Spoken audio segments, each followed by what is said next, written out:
Live from the Injured on the Go Just Call Mo studio. It's a blast! It's Orlando's own Tom and Dan. With us in studio, he's going to be at the Orlando Funny Bone show tonight, 2 shows tomorrow. Yes. Get your tickets at orlando.funnybone.com. Actor, comedian, T.J.MILLER's here. How you doing, TJ? Hey, everybody. Good to see you, man. I'm excited to have a mediocre time. Well, thank you for being here. We've never had you in studio before, but we're super excited about it. You have one of the greatest comedy scenes that my wife and I have ever witnessed. We rewound it, and we had a discussion in bed this morning, non-romantic, about you and about this scene involving children. You beat up a bunch of children on the street in Silicon Valley, and I rewound. Call the kid a Yeah, you do. And church candy, I believe, is how he is referenced. This little snippet has been watched in the Dennis household more than any other comedy snippet ever. And when my wife reminded me of it, I sent it to her at the same time she was emailing me the snippet, because it is online. But don't watch the snippet. Go watch the show. Yeah, go watch the show. But I do like that. Awesome. You sent it to her. She emailed you? She emailed me and you texted her? And I texted her. I found it, and she was emailing me. That's their relationship. It is. Yeah. There's a lot to your relationship with that. You guys are on. Yeah, we You're trying to communicate. text her. She's like, we do this over email. Yeah. Exactly. Well, hey, man, thanks for being here. Welcome to Orlando. We're hoping you're having a good morning. Oh, it is. Yeah. We're on the terrestrial radio, which is a bunch of fucking pussies. Yeah. We've heard that. We've heard the rest of we are part of real radio too, so we have to always say that, you know. But you met good. Savannah. Yeah, wow. She's a friend of ours. Yeah, wow. she's cool. I love her. Yeah, she's very really cool. great. I'm going to Gatorland tomorrow. Yeah. Oh, are you going out there? You're going to love it. Very different than Manhattan. I was just in Manhattan last weekend. Oh, really? Yeah. What did you do? Yeah, you know, the traditional. We saw Ricky Gervais out there. And fun. How was he? It was good. Although it's weird seeing a comedian work on his special in such a gigantic venue. Yeah. You know what I'm saying? Because you could tell he was He's working. not like Zany's, like pumping up the jokes. Like, you know what I'm saying? Like, he's working to eventually, I imagine, film a special at the end of his tour. Did he say that? He mentioned to Milton, he's like, that's not going in the special. Like, he was working out material. I mean, obviously, he's he's a pro, and he got a really good stand-up act. It's just, just from seeing so many comedians work on specials, you could tell, like, and then it's weird. You're like, God damn, a Radio City Music Hall, he's working on a special. It's bizarre. You know. That is bizarre, but was it funny? It was funny, yeah. It was funny. And he's really funny, but I always wonder, because I don't think he started as a stand-up. I think he was always like a sketch or something. Yeah. Or maybe a serious, or like he always strikes me like, or in recent years he's done some pretty dramatic stuff or blended comedy with drama. Yeah, and he'll get you. He's good at it. But I don't remember if The Office was the first thing that he did, or if it was something else. But I think he started off as an actor or something, and then just started doing stand-up. Yeah. And so I find that those people are not necessarily ever funny. Whereas, like, I started as a stand-up comic. So Yeah. You can trust yeah. that tonight and tomorrow at the Orlando Funny Bone, I will be hysterical. Guys, I love that it's the Funny Bone now. It changed from the improv to the Funny It's Bone. so difficult and nobody gets it right. We have to try so fucking hard to get that right. And then they do this weird thing where they're like, it's not Funny Bone, any Funny Bone. It's orlando.funnybone.com. Yeah, right. You have to do this exactly. weird like email address or something, or yeah, because URL. Improv Orlando, I think, isn't. I don't know. It's ridiculous. But the reason that I love it is that the improv never made any sense. It makes sense for me because I improvise almost the entire show. Well, that's what you're doing right now, right? It's the Crowdsourcer tour. Yeah, there you go. He grabbed his staff. I had to grab my cane, and I had a hip replacement. I should probably tell you that. Really? But I like that you're a sorcerer and that's your staff. It is. I've got it right here, and the beard and everything. So you improv most of your show? Yeah, I mean, I go in there and I do kind of, I'll talk about what happened during the day. Today, my buddy Matt Bergman it's great. He's so funny. Online, he's Bergman Comedy. And he has a gambling addiction, but only with horses. Tom has a gambling addiction. No bullshit. He has a gambling addiction. Do you really? Yeah, he really does. not an addiction. I just love to do it, and I'll do anything to do it. There you go. There you go. Well said. You know what? That's a great way to put I it. apologize. I'll steal your car radio to do it. That's what it's going to take. What do you gamble on? Sports. Do you gamble on the ponies? No, because that seems like a slot machine. I really. feel like that's the real gamblers, though, or the guys on the ponies. That's old world gambling. How could you tell? I mean, how do you know which one to pick? It's just random. I mean, I have a buddy who's an equestrian, and he trains horses. He lives in Wellington, Florida. His name is Tuck the Ruckus. And that's a great name. Isn't he great? Tuck the Ruckus. His wife calls him Michael, but she's a pussy. And I just texted him Orlando ! What if he just rides up on a horse? Like right out. Wouldn't that be amazing? Yeah, that would be fucking awesome. And I jump on the back. That's how I get out of here every time. And then we wouldn't film it. We'd tell the story. We'd be like, yeah, right. No fucking way. I'm like, that's T.J.MILLER. Call this horse friend. The ruckus His came horse friend came and he went off. He said something about the cavalry. I can't even talk about it. He was Tuck the Ruckus and he rode through the doors and right out the back door. God, wouldn't that be amazing? You might hurt your... I don't want him to damage the pinball machine. No, but, not ours. We don't care. So he kind of knows about it. You know, he knows a little bit about it. But so he would have educated guesses.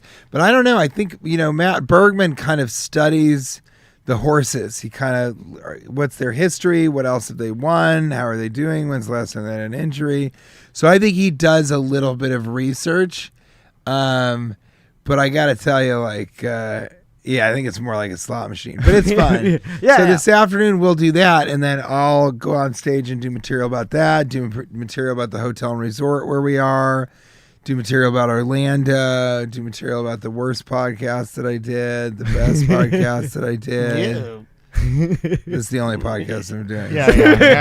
And this is going on radio too, right? We're all over the place. That's super unique to stand-up. I think obviously that we've interviewed a lot of stand-ups. Usually, they work on an act, they know what works, and I feel like just from listening to interviews from you and stuff, you talk about like how you'll end a role just because you feel like it's too easy or on autopilot and you just want to move on. And I'm tired of slapping kids and calling them. It kind of happened with that. This role, is going to be on the radio. Yeah. No. I want to make that clear. No. Make it clear because you've mentioned a couple times. I want to make it clear. Yeah. This is not just a podcast. It's also going to be on the radio. Yeah, thank you. I appreciate that. Go ahead. No, this will not be. But did the role of Ehrlich, did it get a little that way? Yeah, I mean, actually, what you're mentioning, which is cool. Thanks for. It's like, after season 4, I was like, what am I doing here? In the sense that I could just get high and do this part. I'm just walking through, and don't be mistaken. I definitely got high when I was off camera. Yeah. But it could have been a thing where I sort of was high. I thought it wasn't fair to the audience. And by that time, I was doing enough movies. I was like, you know what? I'm just going to do stand-up. I also wasn't able to do stand-up really. When I was working full-time in Hollywood, I just couldn't. I could do stand-up at night, which, of course, I'm the type of person... Well, I'm me, so I would do 14 hours on set, then go and do 2 shows at night, then hang out and talk about the shows, then get back and wake up in the morning. Get back at 1 in the morning, 2 in the morning, wake up at 4 a.m. to go and do the call. And I'd get in and people would be like, Jesus Christ, you just finished here and goes out all night. It's like, no, I was working last night, but stand-up comics work at night. So after a while, I really was like, because my dream... has always been to write movies that I star in. Okay. But I don't direct and do stand-up comedy. That was what I always wanted to do. I don't care too much about television. I think it's really amazing, and I think there's incredible television. But growing up, the only thing I really cared about was film. And even now, I was on the plane on the way here, and I was like, I should maybe watch a series. Like a good series that I've heard about. I should maybe watch a couple... episodes of a series. Okay. And then I was like, but I'll just see what movies they have first. Just watch it. Because that it really is kind of what I love. It's what I grew up watching with my father. And, it was just movies have always been the deal. And so that's what I'm doing right now. I'm like writing this movie with my buddy and doing stand-up comedy. So that's kind of, that's Is the what's movie a happening now. comedy, I'm guessing? Or is it? Yeah, it's another Christmas movie. I heard love about that. Christmas Yeah, movies. Christmas. 'Cause I'm I a big was in, Christmas movie guy. I was in Office Christmas Party, and it was just great, but it's R-rated, so this one's going to be more of a PG-13 thing. But like, Okay. I just did a techno thriller, and then we're writing something called Artificial Artist, which is about AI, trying to like create actual original art, and then something else called Gay and Night, which is about these two guys that accidentally go to a gay bar in Manhattan in Greenwich Village, and called Julius, and how they just love the attention from the guys, and they start getting into the gay culture, but they're not gay. So they're trying to figure out how to navigate that, which is actually kind of true. I mean, I have friends that are just like, I just want to be yelled at by somebody because I Yeah. need attention. Right? I like mean, to be hit on by gay guys. Yeah, I do too. That's what I'm saying. So they love that. Right. That's a real They thing. get Legendary into gay, huge gay culture here in Orlando. Like, aside from like, your West Coast bangers that you guys win there. Sure. But Parliament House, massive club here in town. That Really? was a legendary gay club that we've been to many, many times. It is no longer. But you would go there and you would feel bad if you didn't get, I'm 5'2", maybe not a tall drink of water. These guys want tall drinks of water, like I'm not their style. You don't get hit on it, it'll level you a little bit. It'll humble you. It will. Because I walked through, I forget who I went to all these, I think it was my buddy Jason Landemarcus who I'm doing it. But I went somewhere, we did Pride and we kind of bar hopped and bounced around.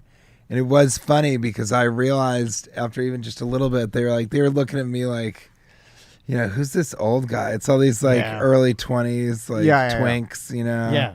I didn't go to any bear bars. See, I'm a big deal if you go into a bear bar again. It's a big community of bears that are into my my whole You're thing. more of a bear guy. For 100%. So funny. How tall is your wife? 5'7", 5'8". Really? She's taller. I like them tall. I love the tallies. You love the tallies. I've always been addicted to the tallies. Yeah, almost because I'm so small, every woman I've almost dated is taller than me. But I like them very tall. Wow.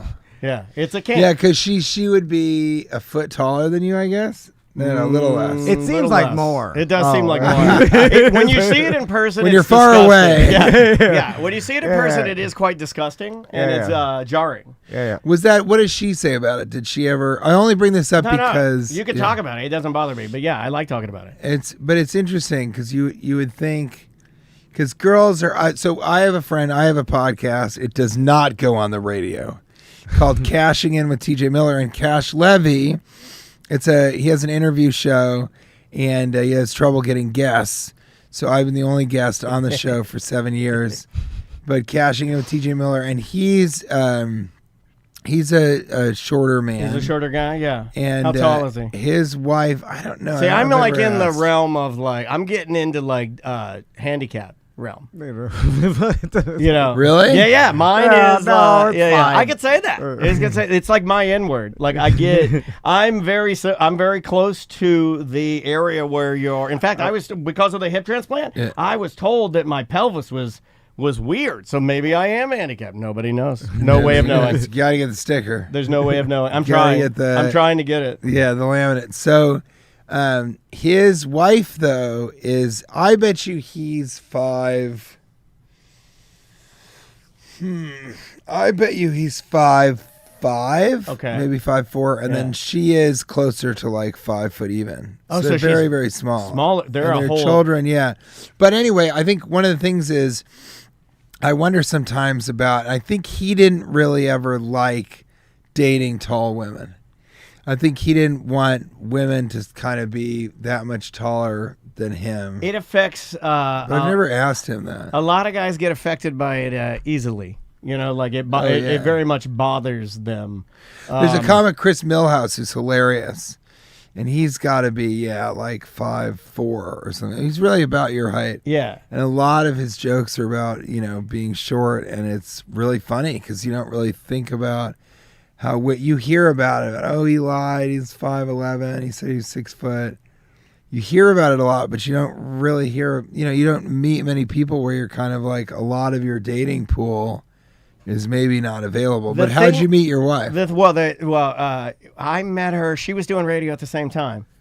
Really? At a different radio station, and she was an intern for a morning show. So you never know because you're sitting down. Yeah. No one would know. No one would know. Yeah. Exactly. She didn't know. That's why she fell in love with me seated.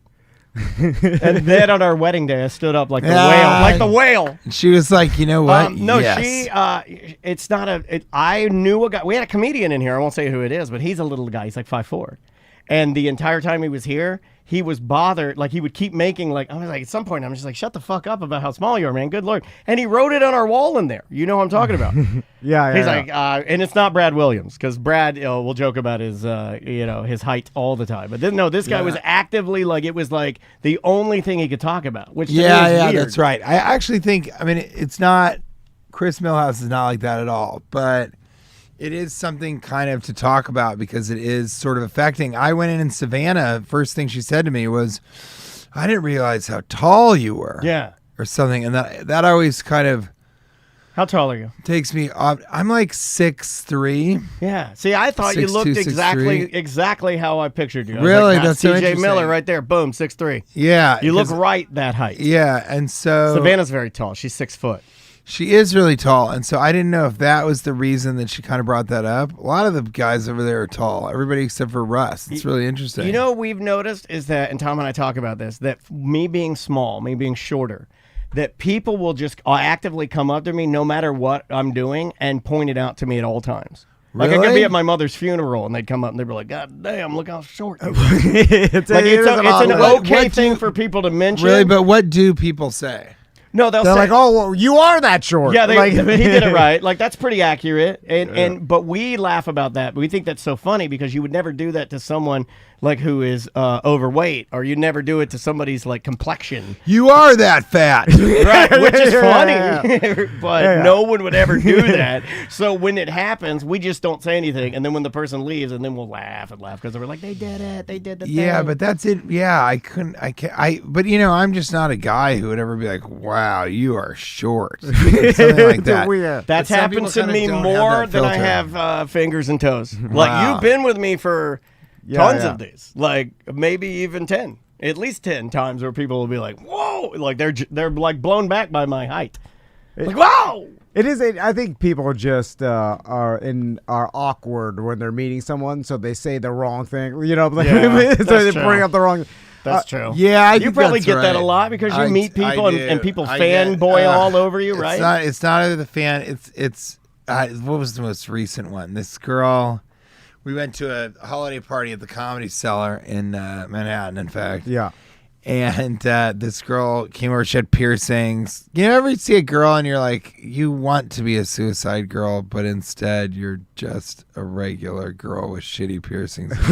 Yeah, all the time. So she walked up to me and she goes, I remember I saw you here once. I was like, oh, cool. And she was like, you weren't that funny, but you were really honest. And I was like, well, that's what I'm going for. I'm mostly between the two things. I'm like, if it's funny or honesty, I'm kind of more honesty. And she goes, oh, I'm sorry. Did I offend you? And I realized, oh, this is one of those girls. She's kind of trying to nag me. Yeah. She's sort of. Sorry, too. I got in at fucking 1 a.m. last night. And then you're good. Don't even worry about it. You're like every guest you're answering. No, so she was kind of trying to nag, which is like, I learned that from Silicon Valley. I'd never heard of that thing. And she was trying to kind of get attention or something. And I was like, you did this all wrong. I think I said that to her. I'm like, all of this is not going well. You think this is going well? This is terrible. And later she walked up and she was like, I don't want to offend you. I'm like, you're not offending me, but I really, really don't want to talk to you.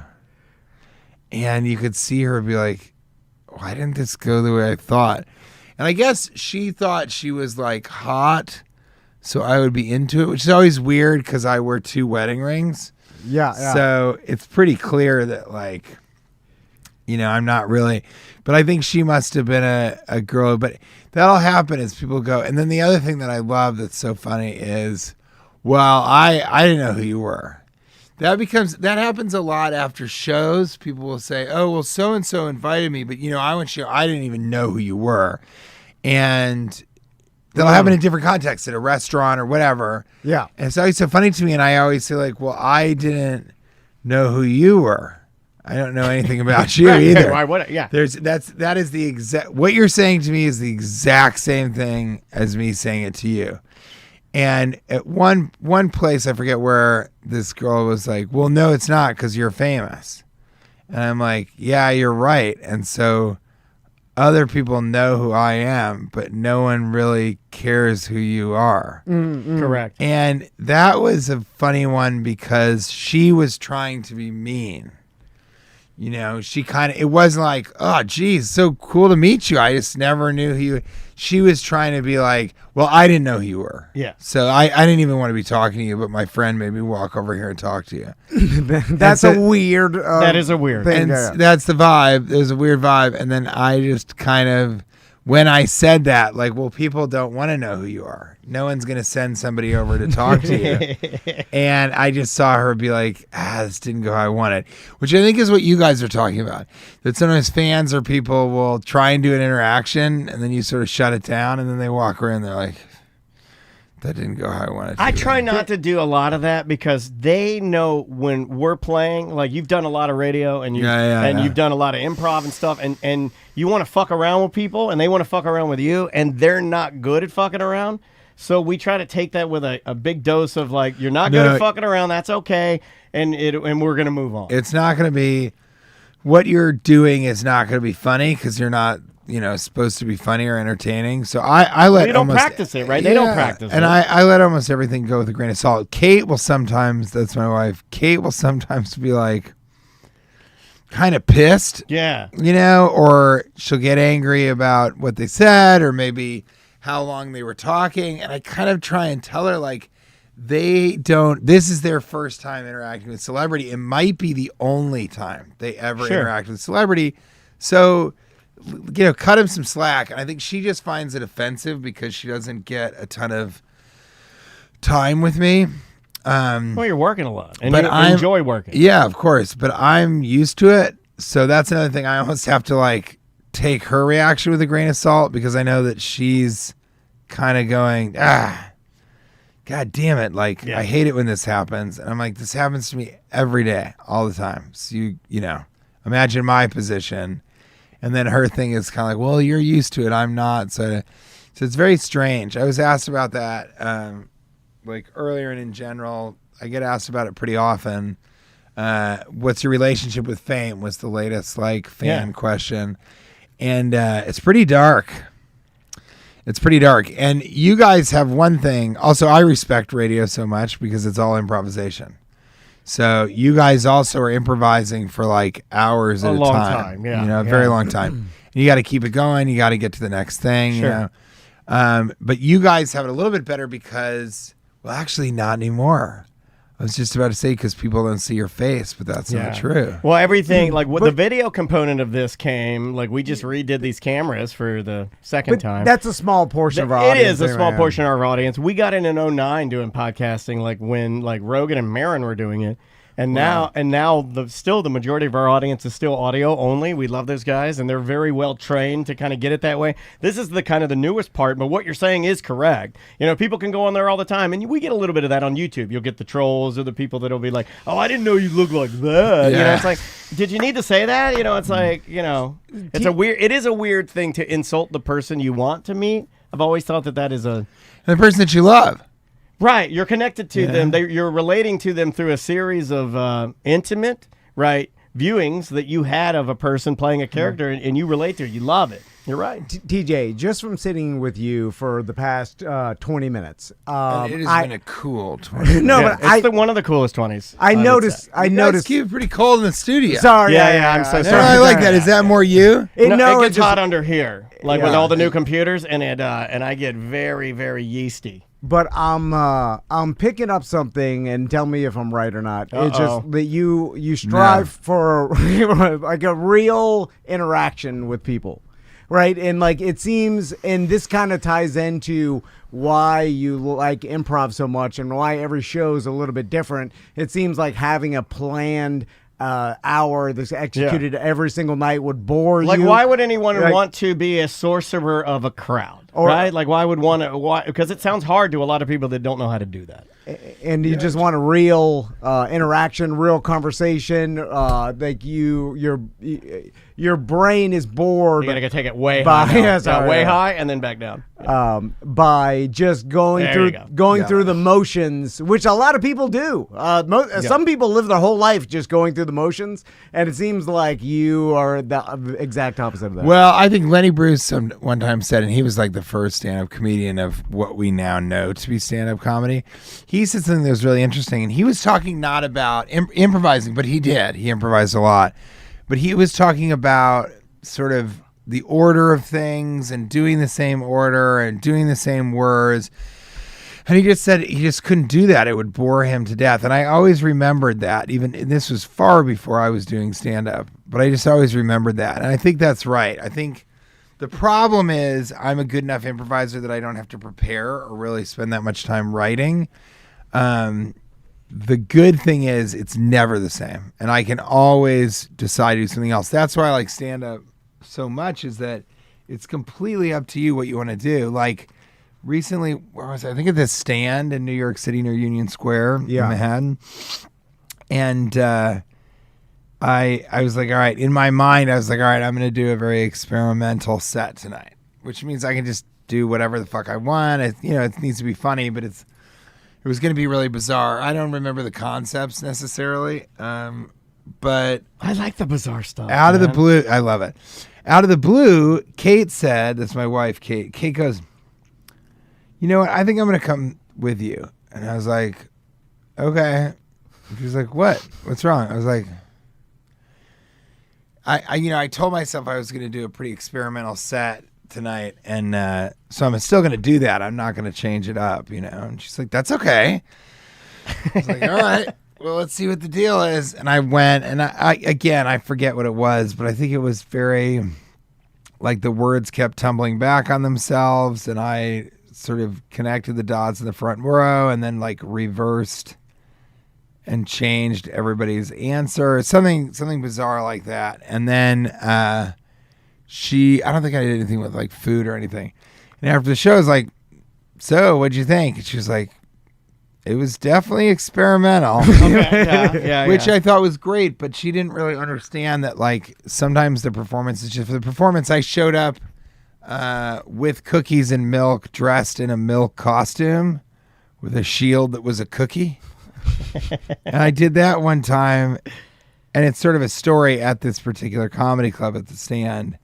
But you could just do what you want that night. And so as an improviser, sometimes it's just to riff 45 minutes.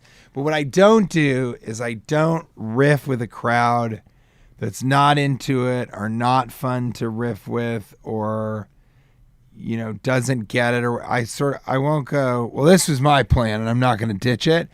I go into material. So you're fluid with it. So if it's not working out, then you realize that. And I always have material, but I don't like doing old material very much.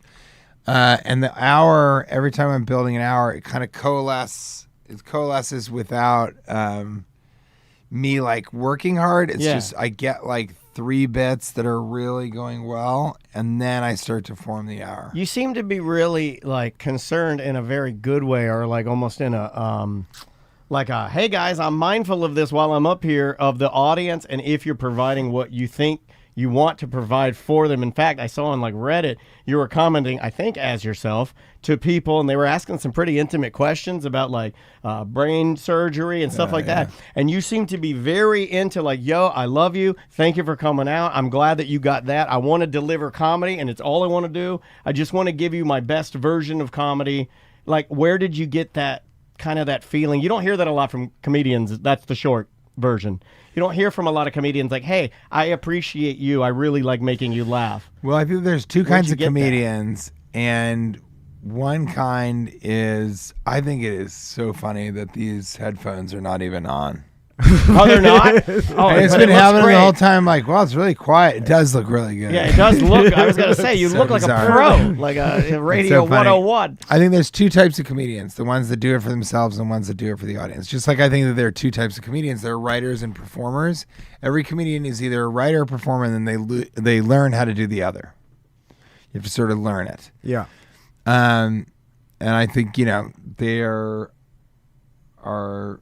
I mean, there's a lot of different theories I have on sort of there's like two sides to the coin for every comedian, and there's a lot of different coins. But I am a comedian who wants to do it for other people, so I don't need.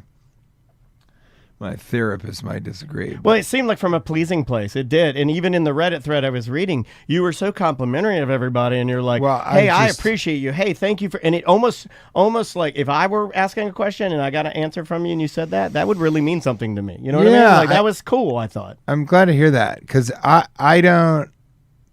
do it for the audience. It doesn't. It's not me. And my therapist will be like, well, but it does feel really good to to have people like he talks more about celebrity that people. It does feel really good for people to be like, let me get you a seat. Let me I'll bring you a drink. What do you? But for instance, I was in Key West. I couldn't get the fuck out of there for so many reasons. But one was just this woman wouldn't let us board the flight or check our bags because we were 2 minutes late. This is a small airport. Yeah. That's a super small It's Key a super West. small Yeah. airport. We've So been there. I was sort of like, I was pissed, but there were two options really, which was fly, and I am a big guy, as you can see, fly middle seat coach to Atlanta and then to Washington, D.C., or just cancel the show.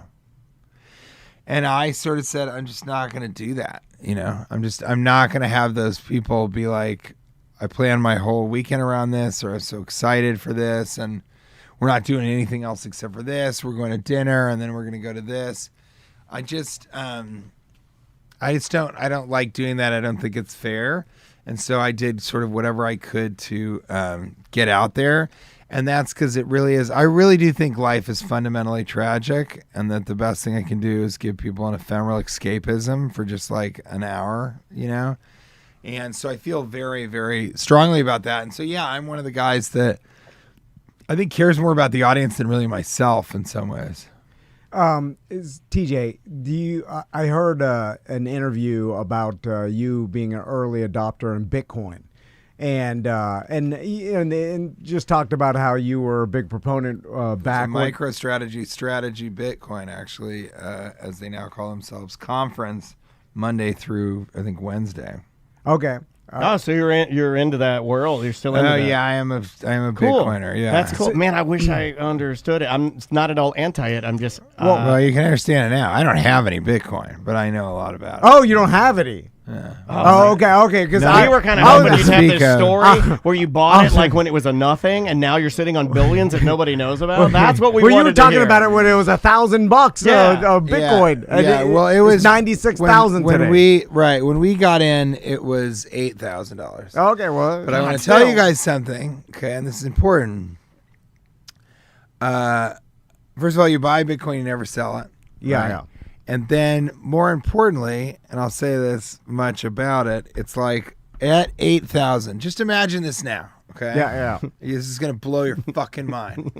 At 8,000, I was like, I missed the boat. Yeah. I fucked it up. I mean, I guess maybe one day it'll be worth like 15, or if the world blesses us, $25,000. But I was like, it may never get up above 10,000. That was like literally what I believe. And I'm telling you now, as a Bitcoiner, okay, you have not missed the boat. We are still at 1% adoption. These things are going to be worth $1 million, $5 million. Like, it's crazy. Yeah. And you can buy any amount. So I always tell people, start stacking Satoshis, and that just means buy $10 of Bitcoin, $25 of Bitcoin when things are going well, and you've got to buy $300 worth of Bitcoin because there's only 21 million in the world and probably 3 million have been lost. So you're buying something that's going to be, and I mean, if you told me that there were going to be ETFs and a strategic Bitcoin reserve and all that sort of stuff, I would be like, fuck you. That's totally insane. And I just thought it was going to be all retail. There was no institutional adoption that was even considered possible when we got in 2018. Yeah. God, 2018 I just sounds assumed like an eternity ago, right?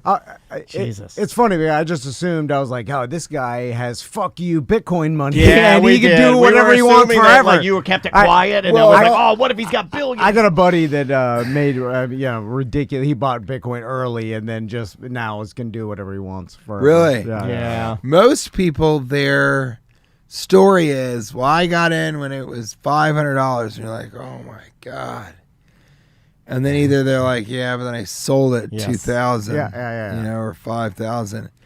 And the other story is that people like Lost their hard drive. Yeah. bought it and then like sold it to buy a restaurant or something like that. Oh, God. Or the worst is, I know a guy who had, I think, a lot of Bitcoin.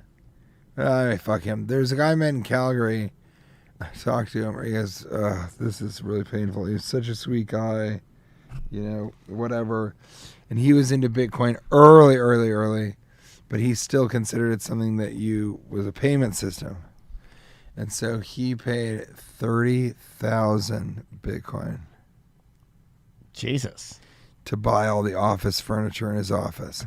So imagine if in 30,000 Bitcoin. Yeah. How many? So imagine if you were in like Hundreds of- 2013 or something, Right. and you decided we're going to do a podcast studio, and so you spend $30,000, 30,000 Bitcoin, Right. to You're doing the get numbers on together. that? Yeah, thank You're living the dream. Yeah, well, these guys did it. These are our founders. So these guys gave us some money, and then we bought our soundproofing tiles, and we bought carpet, and we bought a nice couch, and we bought we should. And then the founders is that. Yeah, they feel forgotten now. These guys. We did this years ago to start this studio, and now they're like bitching at us. That's They're like, $2.8 billion. oh my God, $2.8 billion for office furniture. Holy And smokes! there's you half could an tell- NFL team. And he said, yeah, I remember he said it would be worth like $1 billion. And he said, he was like, that's why Bitcoiners are so cheap, because they're trying to just build their Bitcoin back up. But that would be really, really difficult. I mean, to realize you could be a billionaire right now, but that's what he paid, because it was, I think this is how early he was in. I think a Bitcoin must have been worth like 50 cents. Yeah. know, Probably wasn't worth. And then there's other people where you're like, oh my God, you must be so rich. You bought when it was only $5,000 or something. Well, if it's $5,000, you didn't buy 100 of them or something. Yeah, You can't Right. do that. You No can't one do has that. 500 grand. So it's really the OG Bitcoiners, or people that Believed in it so much Right. as a long yeah, term. but also made money. And when it was $1,000, they were building, and then 5, and then at 10, and at 15. Maybe had the money to be able to buy like a whole coin here and a whole coin there, because once you get, most human beings will never be a whole coiner, and most millionaires will never have a coin. So it's really, really hard to build to a full coin.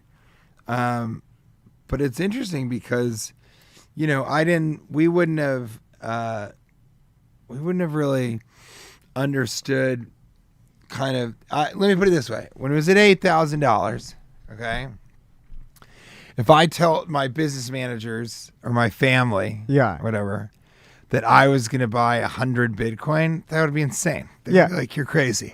I didn't have that money. But there. So at $8,000 at that time, buying one Bitcoin was really risky. And everyone around you was like, you're fucking crazy. Yeah. To spend $8,000 on a thing that's not real. Right. So most people, when they got in at $1,000, you would think, oh, fuck.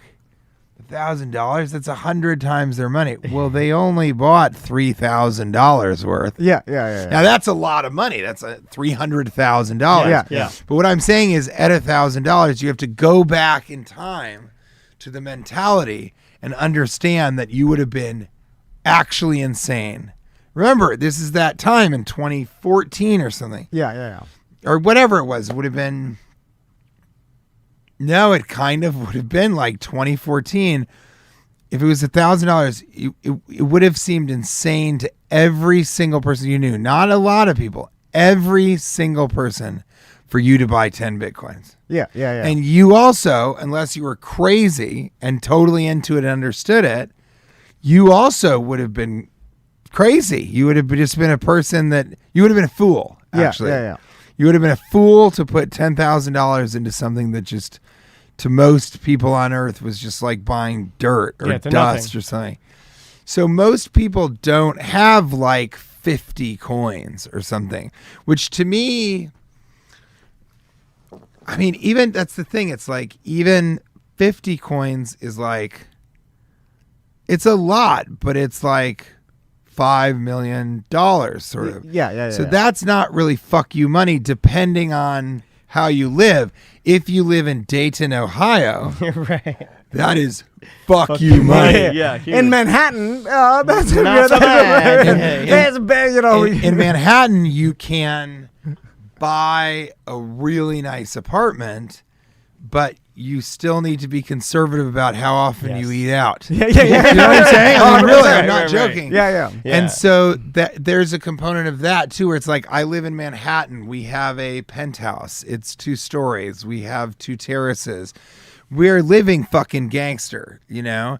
But, you know, I don't have, I sometimes am like, maybe I'll take a Revel instead. Or I bicycle everywhere because I don't want to spend money on. Do you really? Like Kate does. Kate, Well, you just have your priorities straight. Maybe you want a Yeah. nice place in Manhattan, and that's just exactly what you want. When Like Kate has to take Revels, and her excuses are right. It's like when it's cold, it doesn't make sense for her to do it. If she's coming back from her studio and it's late at night, it's like it's dangerous in Right. New York right now for sure. But I bicycle to save money. I do all these badass. things that I think a lot of other people, because if I bicycle, I pay $200 a year or something. My funny friend who writes because you for just The rent them Daily and you Show. pick them up wherever you need them, right? Yeah, it's amazing. Yeah, those are cool. But my funny friend he's such a dick, and he's like, I mean, how often do you ride the subway? And I was like, I don't know. I mean, I'm out of town a lot, so I guess. And if I'm going to places like twice, it's like it's only $3. You can subway 100 times. You can ride the subway 100 times. And you know, if you ride this many times, I'm like, yeah, but you're not. First of all, you're not getting any exercise at all. No, And that's true. second of all, like bicycling is cool and it's faster than the subway by far. But I do things like that where I like I thought about, I didn't do it because my mother died like 3 weeks ago. And so Kate was, sorry. well, no, that's okay. Wow. Unless you had something to do with it. That's my joke. That's not a bad joke, right? That's a great joke. It's a great Yeah. joke to be able Yeah, to yeah. like That is a cut the great tension or whatever. Well, I like that show. Um, Both of my parents are dead. I make a lot of dead yeah. parent jokes. Yeah, okay. Are That was- your parents still alive? My dad died in Hurricane Andrew in Florida. Really? Yeah. trying to save his boat? He was taking it out. And my mom's still alive. Yeah. Oh my God, that's so tough. I don't know if I'm allowed to say it on here, but Oh, the chat room loved that joke. They said Dan Yeah. will love that joke. But yeah, that's even before. They But there's guessed. something, I'm not going to say on here, but there's something you guys have probably heard. There's something people say to other people when they find out that one or both their parents is dead. And I thought that was really interesting. 2 people said it to me, fans that came to shows.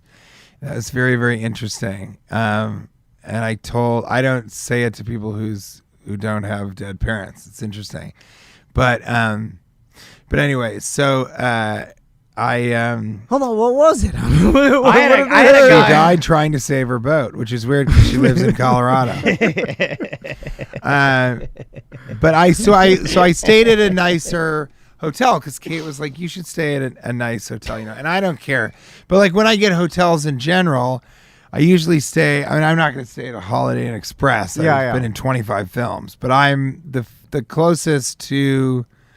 Like my buddy's staying at Element or whatever, or a Loft, and it's kind of these Hilton Garden Inn. So it doesn't really matter to me, and I'd rather sort of save the money if I'm getting a travel buyout and buy some Bitcoin with it. Like I always, when I make money on the road, they'll give me donations on Venmo or something like that, and I'll pretty often kind of, if I have made a little money that weekend, I'll buy a little Bitcoin. Now, the thing that most people don't understand, and it takes a while to be able to understand. It's so funny. I was so tired until you guys mentioned Bitcoin. Yeah. Sorry. I knew they were Wake him up. Release the Bitcoin. Yeah, release the coin. The crack coin. What I know about Bitcoin people, they love talking Yeah, Bitcoin. I even have the price that flashes behind me. It'll come up a couple times. Yeah, it'll. Really? Yeah, Are you both Bitcoiners? No, he is. I bought it back when it was 40 grand, and then I watched it go to 20. I was like, oh no! But then, so I doubled. Did you money. sell it? No, he I still couldn't. has it. Because my buddy said just buy it and keep it forever. Never sell it. Yeah. And then it takes a while to understand this, but it doesn't matter at what point. I, of course, like when something dips, like when it went down to 80,000 or 88 or whatever, I bought a fair amount of Bitcoin. And again, my like business management, traditional TradFi guys will, they still think it's insane. I don't know how. But they'll even be like, "You're buying it at $80,000." It's like, yeah, because it's going to be worth $100,000 now. It's worth 94 or 99 or something. And but the thing that it takes a while to learn, and we're friends with the Winklevoss twins, Really? and they said to me at one point, and because I kept texting them and being like, "Well, do you think we should get Bitcoin now? Because it's gone down to 8,000."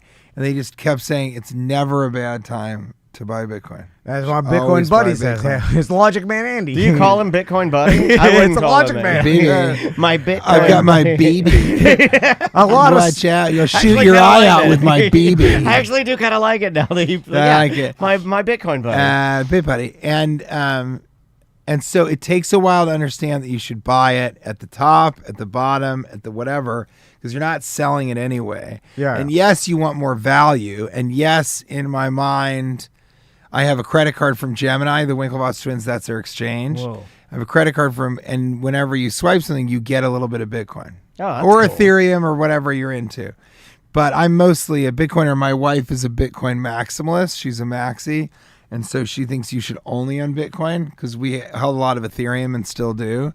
Because we know another set of twins, the Michigan twins, and they're ETH maxis. So they only hold Ethereum.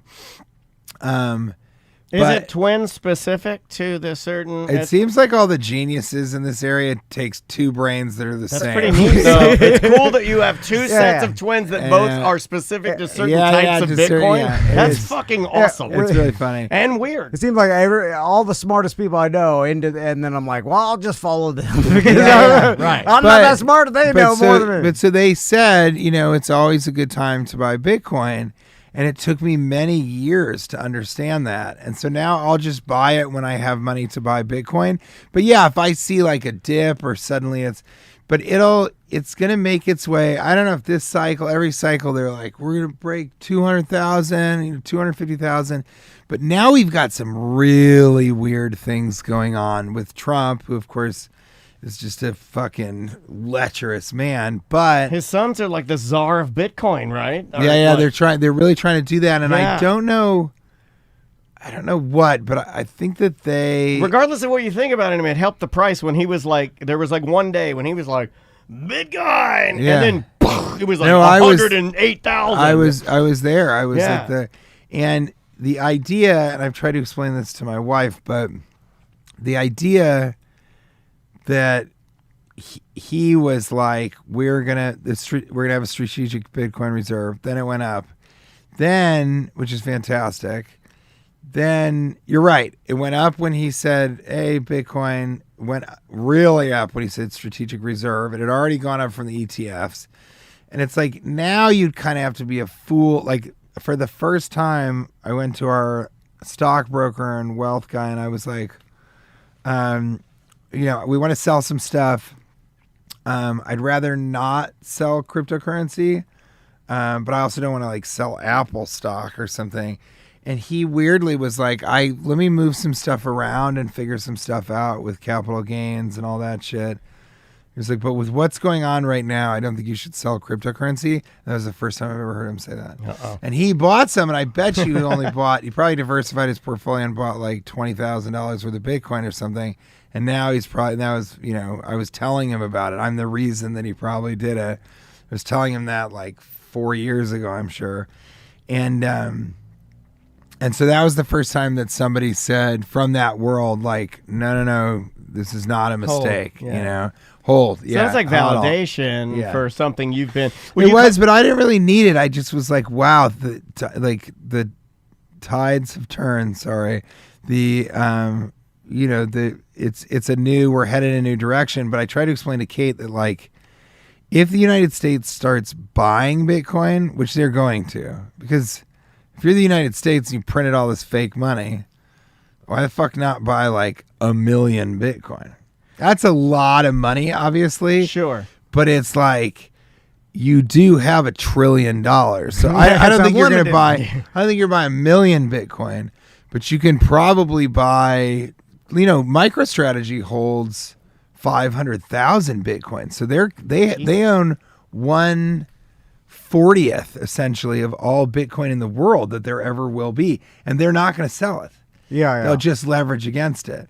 And so there's this very bizarre situation that I explained to Kate, which is if the United States started buying Bitcoin, then Russia and China and Europe, everybody would, so it would be an arms race. It's of an Bitcoin. all in, yeah. If that happened, then immediately every Bitcoin would make its way to $5 million, $10 million, and that would be in our lifetime. That would be weird. So a Bitcoin and maybe something will replace it, but a Bitcoin in our lifetime in 30 years or something, forget what they said, but it was like in 2039. Is that it? 2039, it'll be worth $5 million a coin. I've heard that. And I think 2031, they say this a lot, but like to me, 2031, that's 6 years from now.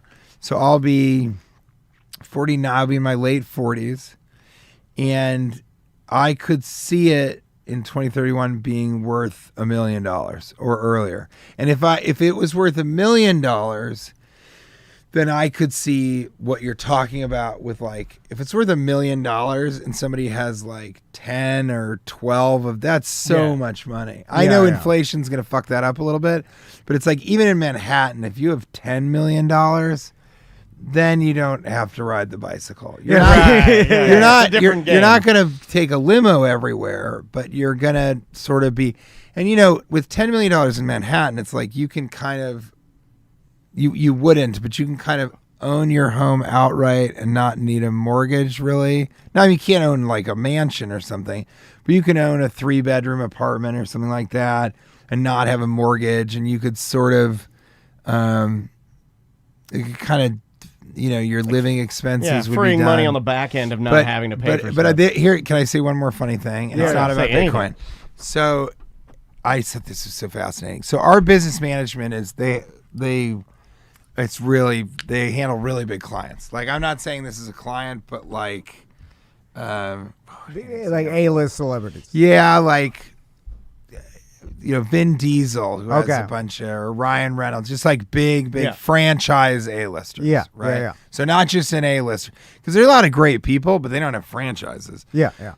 So if you're not in Captain America and shit, you're not really making the kind of money. Is that insane? Isn't that weird? Then you're sort of middle class. That's a whole different world. I don't think it's insane. I like it. It's funny. But there's class system in the celebrity. So when the pandemic happened, and then when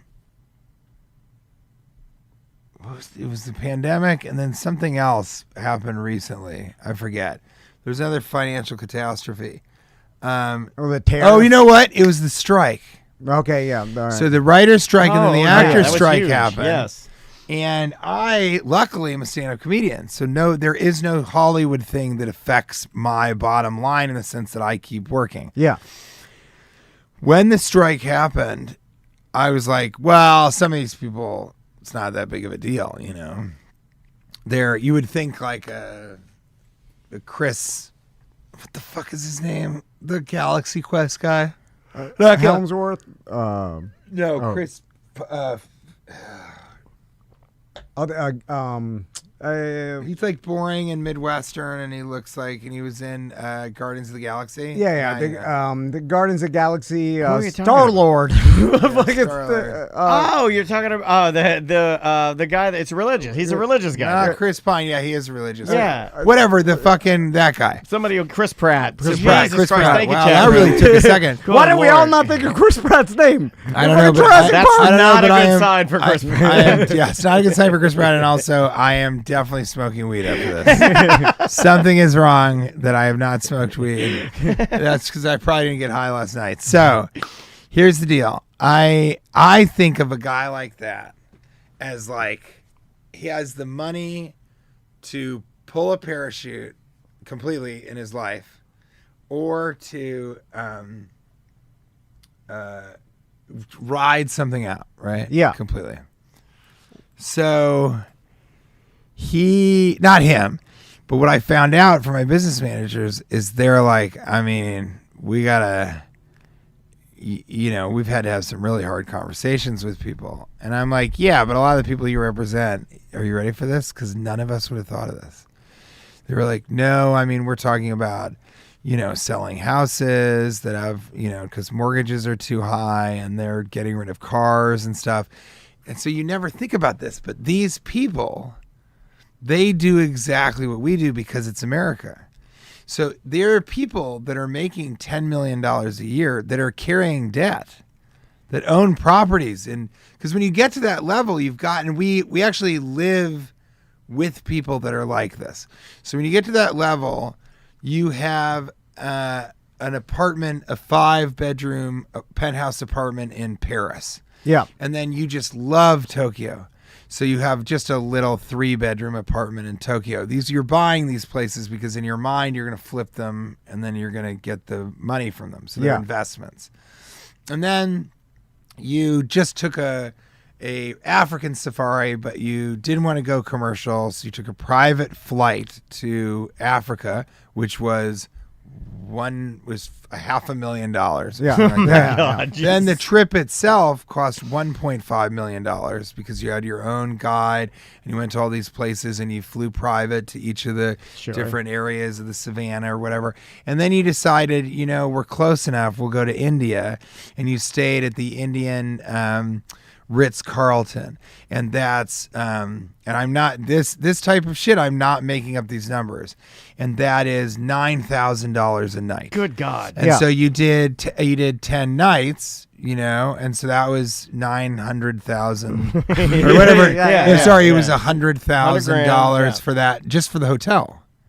So, but you bought these special fabrics when you went to Morocco on the way back. Got to get some fabric in Morocco. And all the fabrics and the spices, and it costing you about $20,000, $25,000. So you have this lifestyle that doesn't make sense to the three of us, but makes perfect sense to you, because why would you fly from New York to Los Angeles commercial when you can fly private? Now, I fly commercial, obviously, because that's fucking insane. Because, listen, fucking JFK to LAX is lie flat seats. You're in this little pod. You've got the TV with all the movies. It's a 5-hour flight. Every time I do that flight, I'm always like, God, I wish this was longer, because then I could have finished 3. All the drinks are free. Guy. The food is actually pretty good. All that stuff. So to me, and that's $1,200 or something to fly private from New York, right, to Los Angeles is like $25,000. So you can take 25 flights. Just call it 20 flights for that. I probably go to NYC to LAX like 20 times a year, maybe much less probably. So these people are, and because of their minds, because of how they think about stuff, oh, I have friends that are in LA. Let's go. And they jump on a private plane and they go there. And then once you've done that, it's like shooting heroin instead of smoking it. So you don't go back. Yeah. Nobody's shooting heroin and is like, you know what? This weekend, let's smoke it. It doesn't feel as good that you just don't do that because you've gotten the sort of private plane. And in not Los Angeles, in the United States, it's so status obsessed. And so once you're a private plane guy, you don't want to go back to being a commercial flight guy because why would you? Whatever. They pull you up to in the tarmac and you just walk on the plane. Me and my wife were talking about. Yeah, you ever? I mean, being in an airport stinks. Traveling, it's a lot. It's a lot. Especially if you're flying. You know, he knows. Southwest coach, but I just had to. Yeah, I just went. To get to D.C., I took a flight to Atlanta from Key West, Atlanta to Washington, D.C. And the only way I could get there was coach class middle seat. So I'm in the middle seat, T-Rex in it because I'm gigantic. And I try and get up and go talk to the flight attendants, which I usually do, and they're all kind of upset about the flight, and there are people that are being assholes on it. And so, people complain about air travel. It's like, I am so lucky because I do it right. But yeah, you're right. Coach, for you, if you get a window seat or an aisle seat, it's never fine. bad. Like when we flew, like we went to Philly a couple times, like Chicago, like decent sized flights. Yeah, just I can fly anywhere and I'm okay. It's not bad. Yeah, so it's very, very lucky. They put their seat back. I'm just like, oh, my TV's closer. It's fine. But you've flown private before. Yeah, and quite a few times. You're probably like, this is awesome. Yeah. So I'll tell you, the only positive about flying private, the only positive is that the plane will wait for you.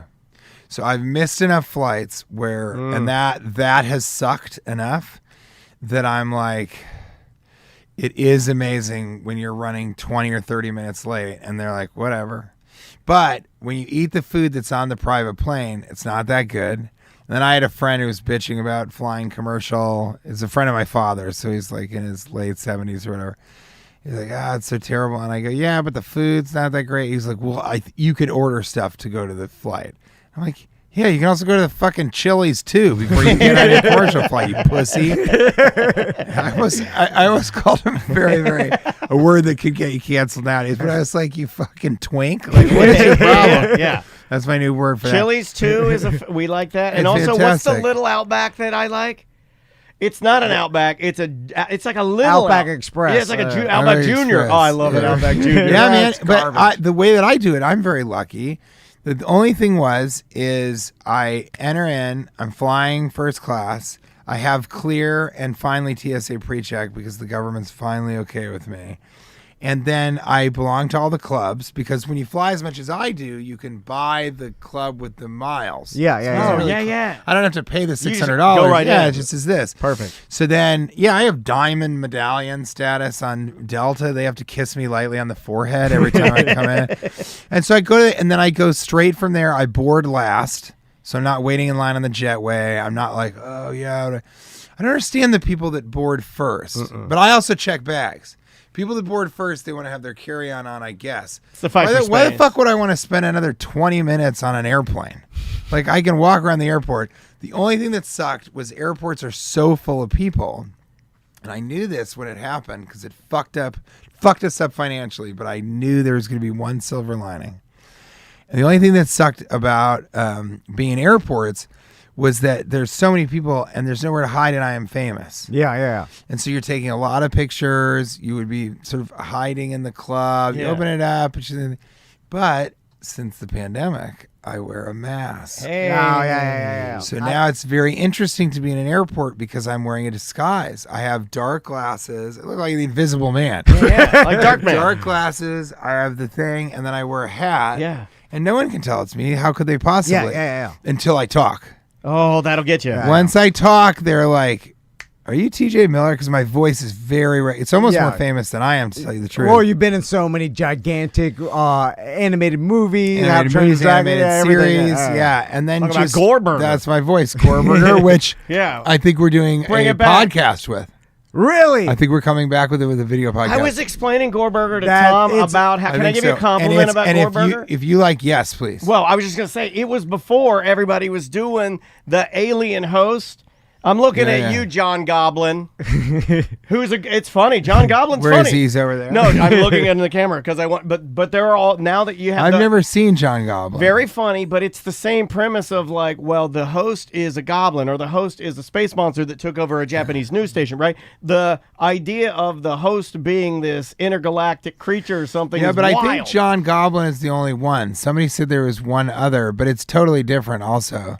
But we're going to do, and then with Gorberger, we're going to do this video podcast, and once it kind of catches fire, we're going to do a movie.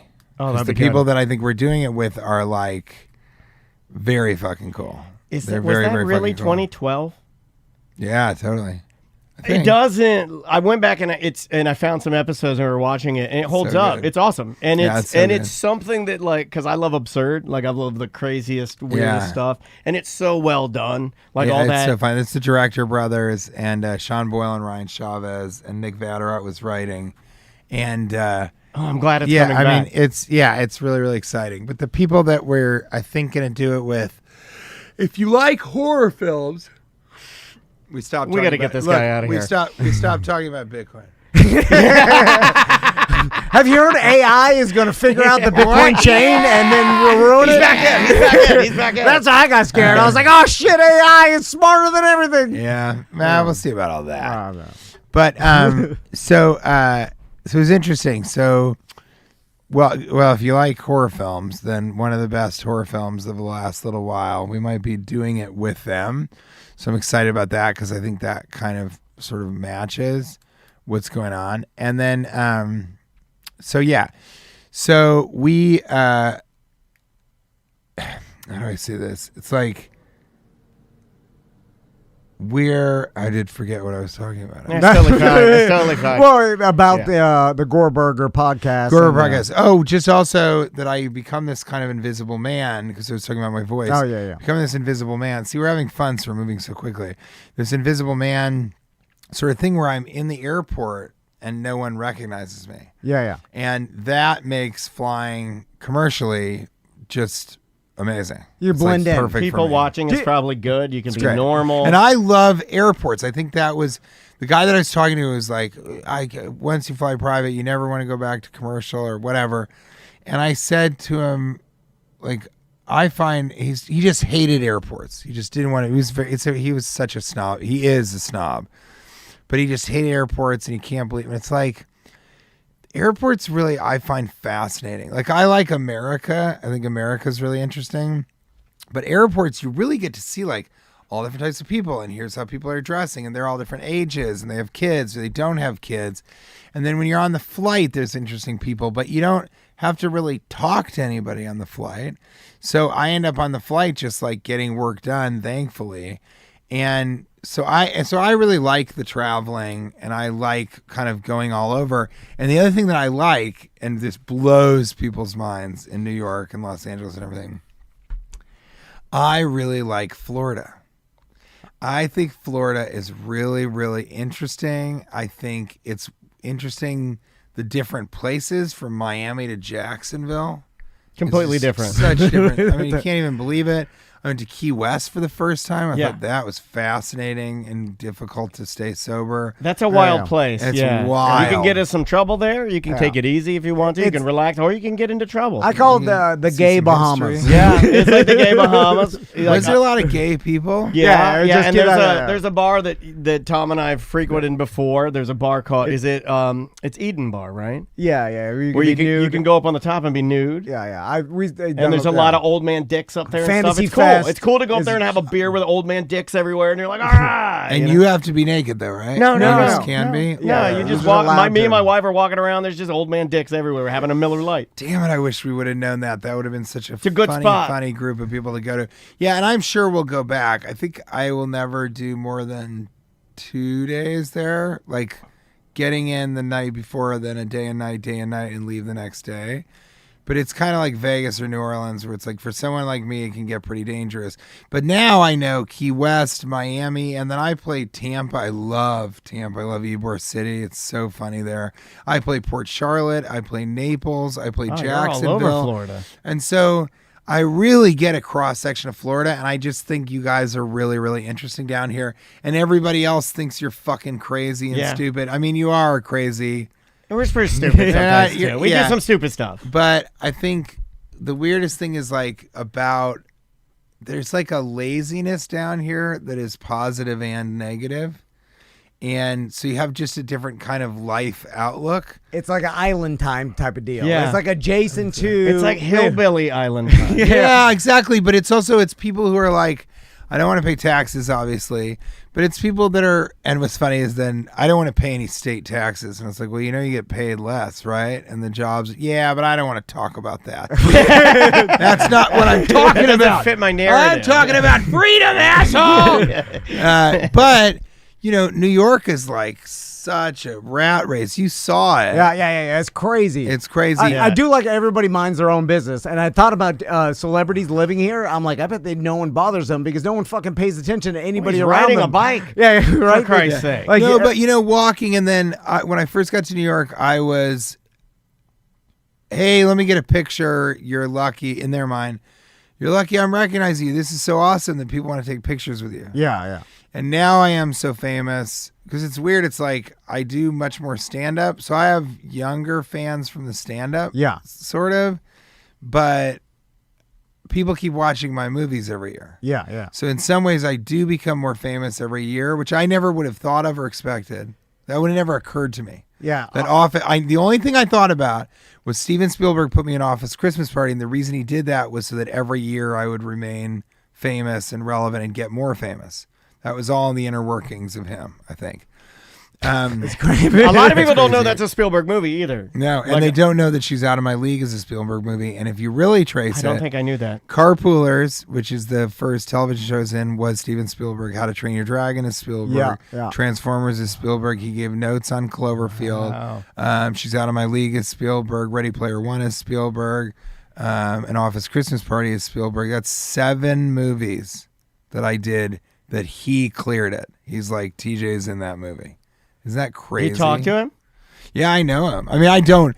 He's not a guy that you have his cell phone Right. unless, I don't have his email. I don't email him.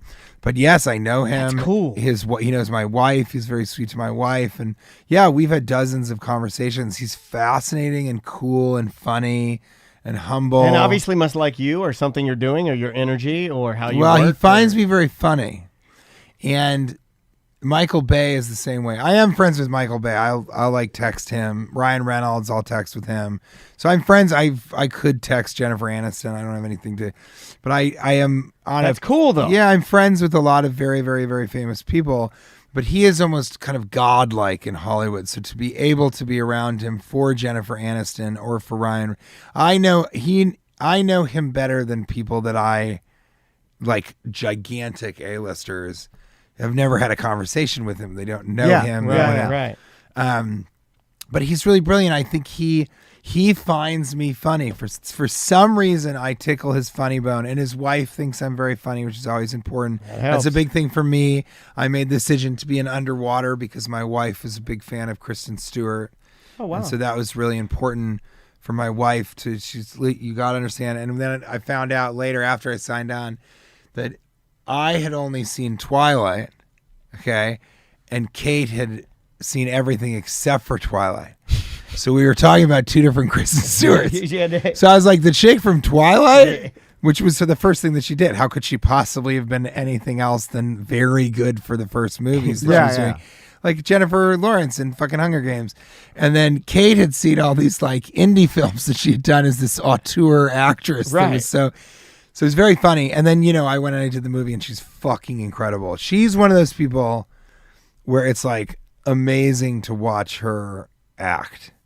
Like when I'm not on set and doing the scene, I would like leave and go and just watch her act. As like a fan of acting. Yeah, or and just something. to learn, because I'm not really like an actor.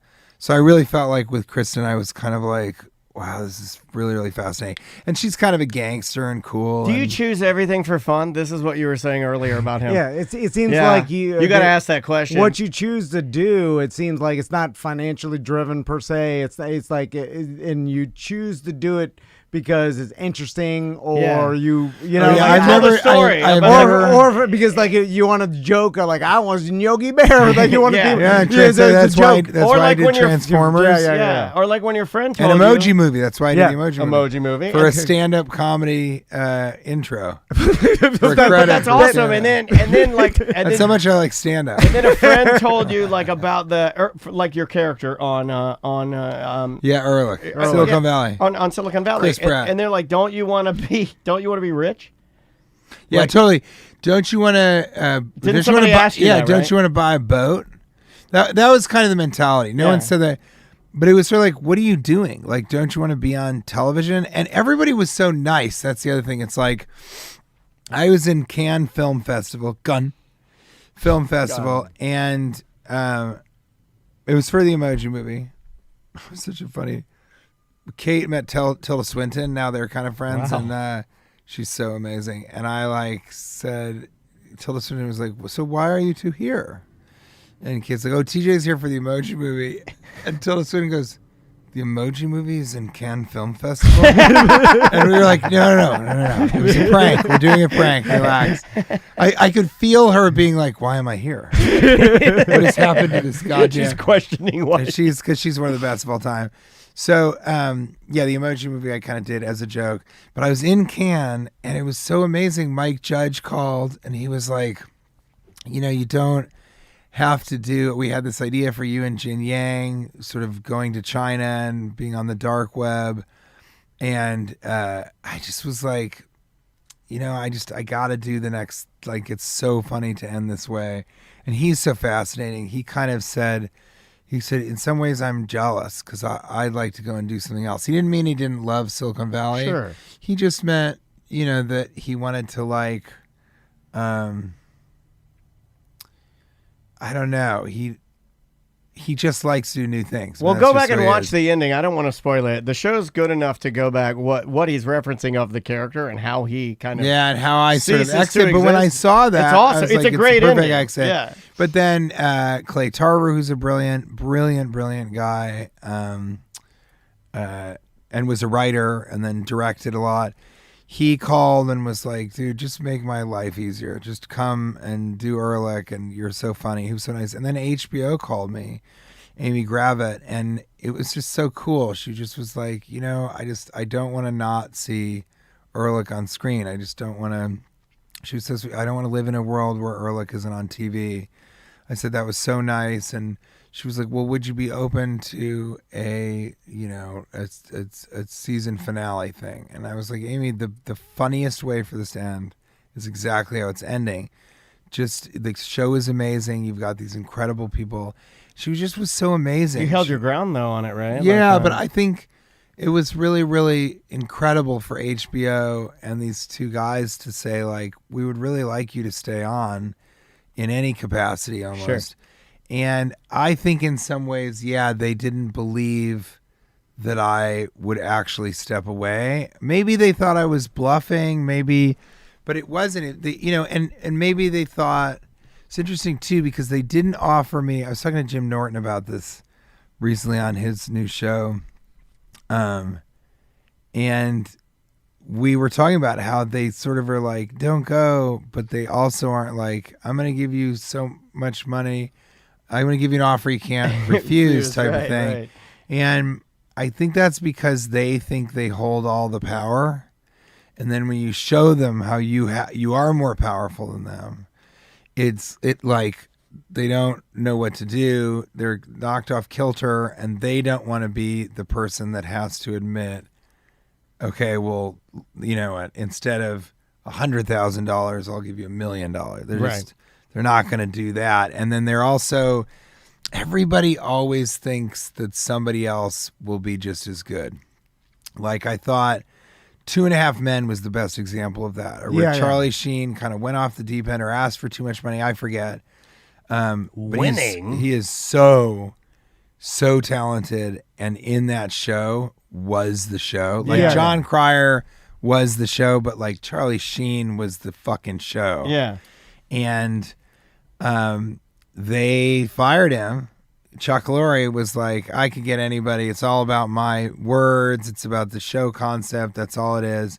And I think, didn't they get Ashton Kutcher? They did. They got And the Ashton show Kutcher. just yeah. And that was the end of it. tanked. That's Yeah. corporate entertainment mentality. We've seen And that. so they really thought, you know what, they're not, we'll find somebody else is the idea, and you can't find anybody else. Yeah. And Silicon Valley, I thought all those guys are really, really fantastic and all that stuff, but when I left, it's not me, it's just the chemistry that was there after I left. Again, I'm not saying I was the linchpin of the show. I am saying, other people have said that. I am not saying that. I am saying once I exited, the chemistry kind of wasn't the same. You lost the thing. And then they stopped getting nominated for Emmys, and the show just kind of drifted off into the ether.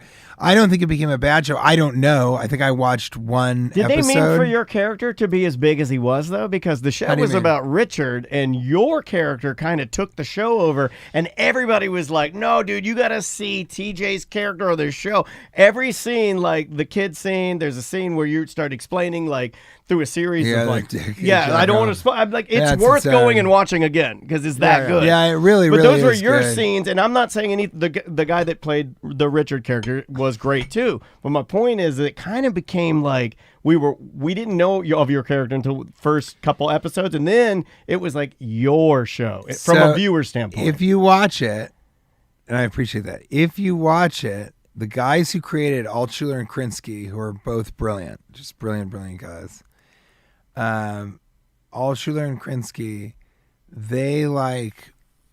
they said in the beginning that the show is about me and Thomas Middleditch.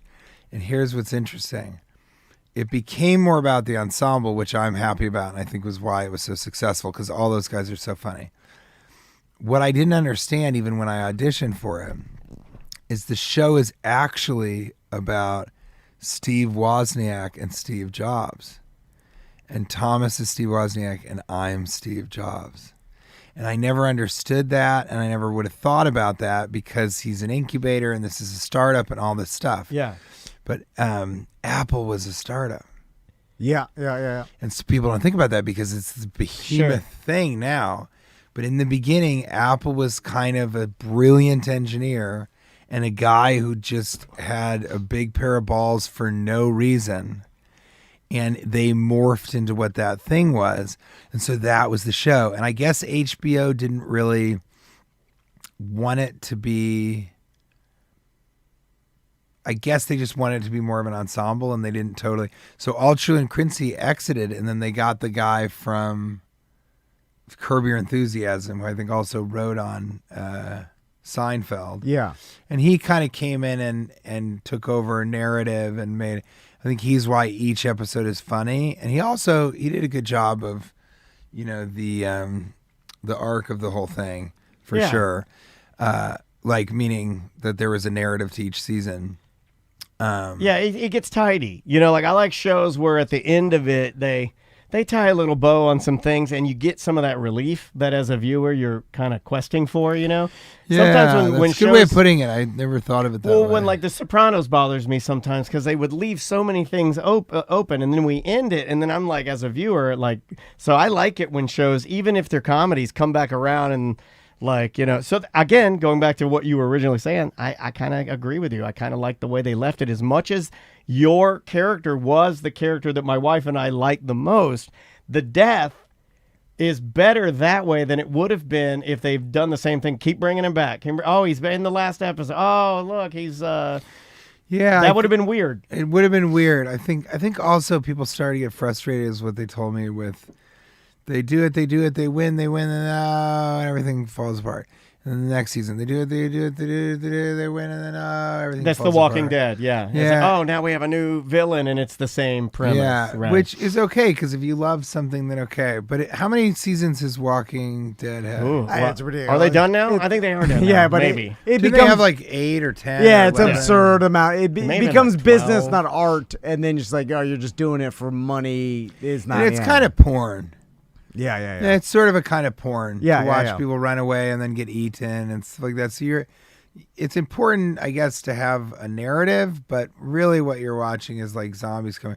So when it's more of a show like a sitcom or something, it just doesn't work quite as well to just keep going and going and going. And that's the other reason I left, is like no show is good after its 5th season. Yeah, no, 100%. Well, Pretty much The true. 5th season is really good. I just want to say before we wrap up, because I saw that little finger spinning over there. What did I do? no. Well, It Dan, went like this. Daniel tells me only because we know that you're you're Yeah. doing media all morning It's and not- stuff, and we feel bad keeping you. You're like, God damn, you've been doing it. I mean, shit, you've been here for an hour and 20 You've done an minutes. We hour and a appreciate it. half. Yeah, and I And- love, and we love but it. it's so fun. And I was just gonna say before we wrap up, the reason that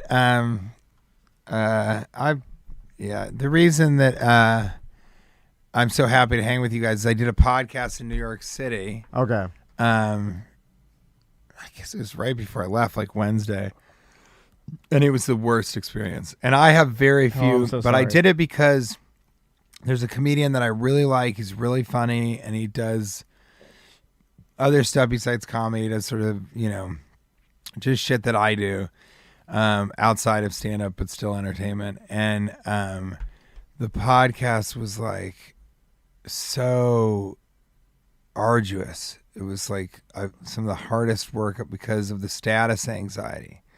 And there's just this one guy who would have been the you Okay. of that podcast. And he was so much status anxiety and so much like, what do you mean? What do you mean? And it was so bad because I had to like keep leaning into being like, well, no, I mean, you're right. You're absolutely right with that one. Or I would wait and he'd say something that wasn't that funny and be like, yeah, exactly. And it's just so rare that you interact with people in this world. And it just reminded me of like people who are in radio, like real radio or real podcasters. Sure. It's just a pleasure because it's just a conversation. Yeah. It's just hanging out. And usually, for the most part, in my experience, when I do radio, when I do podcasts, you're just sort of hanging out, unless it's Adam Carolla, and then you're just trying to figure out what the fuck he is talking about and how much he's going to suddenly get down on himself and others.